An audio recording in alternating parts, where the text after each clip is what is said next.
Hey, this is Ralph, and in this video I want to use a CSS property for text shadow to enhance some text by giving it a shadow, as you would have guessed. So let's see, I've got a simple web page set up already here. Let me jump over to my editor for CSS Text Shadows, and the content of my page is simply a paragraph with a class equals cool text, and I've got some cool text in there. And I've already created a rule for it here. Basically, I'm getting my text centered on the page. You got a really big font. I'm using a Verdana sans serif font, and I've got the text as bold, and that gets me to this particular level. Now, the text shadow property is really easy to use, so I'm going to go ahead and start off with a basic text shadow. And there's a number of values we're going to put in here. The first number represents the offset of the shadow horizontally. Okay, so over to the right. By using a positive number, that's going to send this shadow over to the right. The next number is going to be the vertical offset. Okay, it's going to, and if I use a positive number, it's going to shift it downward. So I will do, I'll do another 5 pixels here, and then we'll play around with these. The third value that we put in here is going to be the blur effect, and I'll be consistent. I'll do another 5 pixels of blur. And then the last value I'm going to put in is the color. And for my color, I'm going to go ahead and put in medium purple. So I've got 5 pixels to the right, 5 pixels down, 5 pixels of blur, and purple as the text. So let me go ahead and save this, jump over to the browser, and refresh. There we go. So now I've got slightly purple text shadow. That looks pretty neat.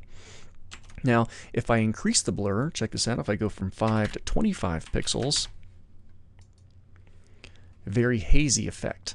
Okay. So let me knock this back down to 5, and let me mess around with the offset. I'll just change the vertical offset from 5 to 20, just so we can kind of see how that works. There we go. The shadow is much further down. Put that back to 5. And let's do a negative 20. Let's see how this looks.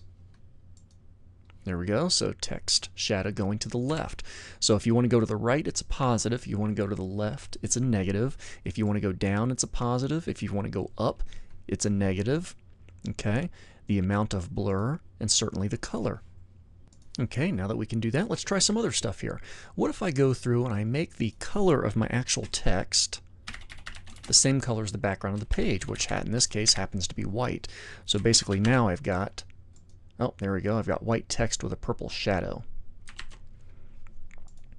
And I will change this over to 0 pixels of offset for the horizontal, 0 pixels of offset for the vertical, and I'll make it really blurry. There we go, so you can kind of make a cutout effect. That's kind of neat looking. And one more thing, you can also use multiple text shadows. So let's check this out. So I've got one text shadow right now. It's giving me this kind of that hazy purple effect there. So let me go ahead and put in another one. And I'm going to put in, just do a comma here, and I'll separate. Let's see, I'll do 3 pixels of offset, 3 pixels of offset, and no blur. And let's make that a, yeah, there we go. How about, there we go, dark gray. See how this looks. There we go. So you can do a combination of shadow effects using this particular syntax. So it's the text shadow property with horizontal offset, vertical offset, blur, and color.